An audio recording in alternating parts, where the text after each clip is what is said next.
Good evening. This is James Exum, also known as Sakshi, on the YouTube channel having to do with yoga philosophy, coming to you from my home in South Austin, Texas. In the last few videos, I've concentrated on the subject of karma and the malfeasance and different priorities that have overtaken Washington, D.C.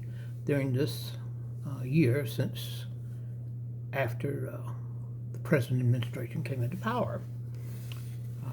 I concentrated on this because I think it's very important, and lessons on yoga philosophy and the different Vedas and the different important writings of yoga and teachings of yoga philosophy can be expressed at any point in time. But we seem to be in a state of chaotic activity at this point in time. So I've left my usual style of recording to come up to date and start mentioning contemporaneous negative karmic activities. Tonight, I will simply go through a list of bullet points that I've recently written. In fact, I wrote them this evening, and each one will deal with different aspects of negative karma activities, negative karma that's been produced in Washington, D.C. since January of the beginning of this fiscal year, 2020, this year, 2025, calendar year 2025. We are seeing chaos occurring right now through the news media. We're seeing all sorts of horrible things being exposed by the proper press as opposed by the biased press. And I just thought, the thought hit me a little while back, maybe within the last hour or two. What would it be like? There's an old movie from the 40s, I think. I'm not quite sure who started it now. Jimmy, one of the stars of that era, he was also in Christmas Story. It's very famous from the 40s also. And the name of the movie was Mr. Smith Goes to Washington. Well, that prompted me to come up with a discourse, a paper, a very fresh paper, on the subject of what would it be like if Mr. Karma, so to speak, or the actions of karma started applying themselves actively in Washington, D.C. Mr. Karma Goes to Washington is the name of this discourse. So let me begin by reading from my computer screen the first bullet, and I'll pause on each one and ad-lib after the reading of each bullet point. First one, key points from the discourse on karma in Washington. First one, if karma were to arrive in Washington, D.C., it would bring about a reckoning in political, social, and economic spheres, emphasizing the consequences of past actions. Well, lordy, almost double 40. If that isn't the truth, I've never written a single syllable that rings truth from its hollow core. Yes. Emphasizing the consequences of past actions. Second, karma is introduced as a concept of cause and effect, where good and bad deeds eventually yield appropriate outcomes. In other words, F around and find out. Now, I'm an old yogi. I'm not a bishop. I'm not a priest, because yoga is a science. It is not a religion. The philosophy of yoga is a science. And I'm sure several of my, if I have any out there, true ones, followers, I think I have 10 subscribers at this point, and over 1,700, right at 1,700 visits. I think since I started these discourses several months ago, I think 71 videos at this point also. I think that the situation is only getting worse, but I also think my recent videos on karma are ahead of the wave, so to speak, because I say it one day and then I see it in the headlines the next day, what seems to be the results of karma taking action in Washington as I write it. But it comes online the next day, so to speak. I'm not calling myself Nostradamus or a prophet. I'm just calling myself an old informed man that can see the tide turning. And it's self-evident if you read the date of my discourses and then look at the headlines the next day. It's self-evident that I'm pretty much ahead of the wave. In politics, karma's arrival would promote, and it's overdue, would promote integrity, accountability, and transparency among leaders and policymakers, rewarding ethical behavior and exposing misconduct. That's if karma were to arrive in Washington. I believe in my heart of hearts, my soul of souls, my Sakshi, which is the witness, the name I have given my soul. Sakshi, the witness. I'm the witness to history. I believe in my heart and my soul of souls that karma has arrived on the political landscape of America at this point in time. The civic culture of Washington would shift towards empathy, fairness, and cooperation. Wouldn't that be a marvelous and refreshing thing to witness and behold at this point in our earthly time frame? The civic culture would shift towards empathy, fairness, and cooperation, inspiring citizens, and we are all citizens, my friends, and organizations to act with greater responsibility. Well, that's a wonderful concept. Policy decisions, especially in areas like healthcare, and we know what's going on there, education, we know what's happening there, environment and social justice would be reshaped by heightened awareness of long-term impact and common good. Economic malfeasance, which I've witnessed a hell of a lot of it this year, economic malfeasance in 2025, particularly stock market manipulation, was met with regulatory crackdown, including investigations, indictments, fines, bans, and reputational damage for the offenders. Well, that's true, I would say, about 10%. And what I was going to say a while ago about karma being a science and not a religion, and that's why I can speak the way I do, a little mild cuss word here and there.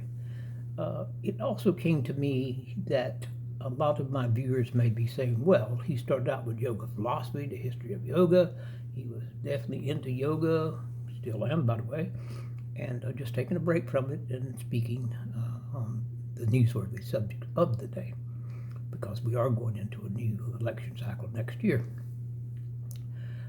I can do this and not be off base or falling off the wagon or however you want to term it, simply because yoga is a broad, deep, and encompassing science. People like Gandhi, who of course was assassinated for his opinions, led the country of India, and then this split into India, Pakistan, to loosen the shackles of the Empire of Great Britain after they had been in there for decades and decades. I don't know how many, I don't know if it was centuries, but I know it was a decade, several decades. And without his interjection into the political games that were happening in India in those days with Nehru and so forth, India would not have come to independence and freed itself from the shackles of Great Britain as rapidly as he did. Of course, he had to sacrifice his body, and being an old yogi like he was, it didn't really matter to him, just like it doesn't matter to me.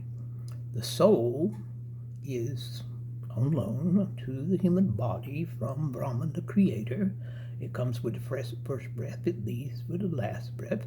And the soul is eternal, and the body is finite. So it's like casting off an old suit of clothing when you leave this realm. So no worries there as far as a true yogi. And Gandhi was a true yogi, and I hope I am too. Or at least seen as one. I've tried to practice it, but not religiously, but effectively. So let's move on from economic malfeasance to misuse of tariffs in 2025. Can you imagine such a thing as misuse of tariffs?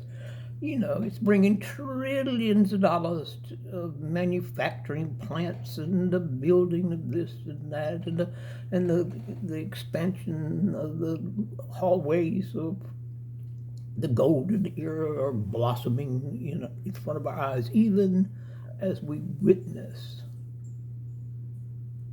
the Oval Office reaching a point of gilding ad nauseum. I suppose it is a golden age if you're a billionaire and you get all the tax breaks while the general populace, what's the old saying? Let them eat quiche, something like that. Well, we know what happened to that girl and her husband and their royal buddies. Yes, royalty. Misuse of tariffs in 2025 resulted in economic backlash, retaliatory measures from trading partners, increasing costs for businesses and consumers, and harm to sectors like agriculture.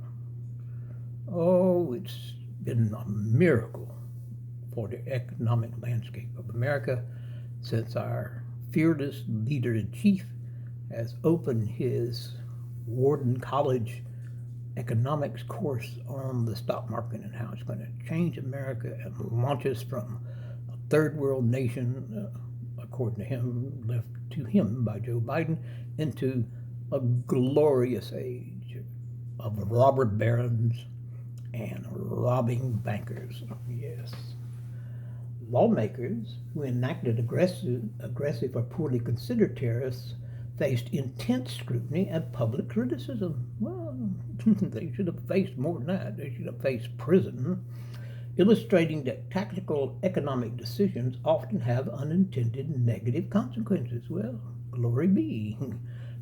You don't have to be 75 like I am to figure that one out. Any bright elementary school kid can tell you that. So, oh no, by the way, this is all my opinion. I'm not naming any particular names or parties. I'm leaving it to your store of knowledge and your contemporaneous understanding of the history of America in 2025 to fill in the blanks. This overall discourse underlines that in Washington, actions driven by self-interest and short-term thinking, whether in government or economics, tend to bring about their own negative repercussions, reaffirming the enduring relevance of karmic justice. Praise be to Brahman. Integrity and commitment to the collective well-beings are upheld as essential to resilience, trust, and positive outcomes in the national capital. And there it is. That's my spiel du jour, my soapbox preaching for the day. But again, I'm not a preacher.